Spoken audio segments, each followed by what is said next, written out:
আচ্ছা, ধরুন আপনি নিউ মার্কেট এরিয়ায় আছেন আর আপনি এমন একটি খাবারের দোকানের সন্ধান করছেন যা আপনার অবশ্যই ভিজিট করা উচিত। সো এই ভিডিওটি তাদেরই জন্য। আজকের ভিডিওতে আপনাদের দেখাবো নিউ মার্কেট এরিয়ার সব থেকে পুরাতন একটি স্ন্যাক্স এর দোকান। হ্যালো, আসসালামু আলাইকুম এভরিওয়ান, আপনারা দেখছেন টেস্টিং উইথ সৌরভ। নিউ মার্কেটের ঠিক পাশে চন্দ্রিমা সুপার মার্কেটের ঠিক অপোজিটে অবস্থিত স্ন্যাক্স কর্নার হচ্ছে নিউ মার্কেট এরিয়ার সব থেকে পুরাতন একটি স্ন্যাক্স এর দোকান, যেখানে আপনারা হরেক রকমের ভাজা পোড়া পেয়ে যাবেন। তাদের এখানকার প্রধান আকর্ষণ হচ্ছে এই শাকের পাকোড়াটি, যা তারা ডেইলি 100 থেকে 150 কেজি সেল করে থাকে এবং প্রতি বাটিতে তারা 7 থেকে 8 পিস করে পাকোড়া সার্ভ করে এবং সাথে তারা একটি স্পেশাল চাটনি দেয়, যা এই পাকোড়ার টেস্টকে নিয়ে যায় অন্য একটি লেভেলে। আর এই পাকোড়াটি তৈরি করা হয় শাক দিয়ে।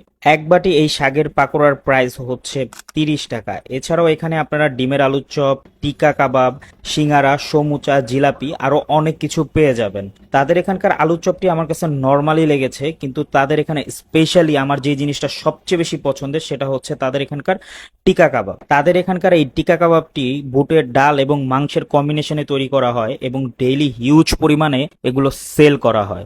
আমি সাজেস্ট করব নিউ মার্কেট এরিয়ায় গেলে অবশ্যই অন্ততপক্ষে এই টিকা কাবাব খাওয়ার জন্য হলেও আপনাদের এখানে যাওয়া উচিত। আর ওভারঅল টেস্টের কথা যদি বলি, এক কথায় অস্থির অস্থির অস্থির।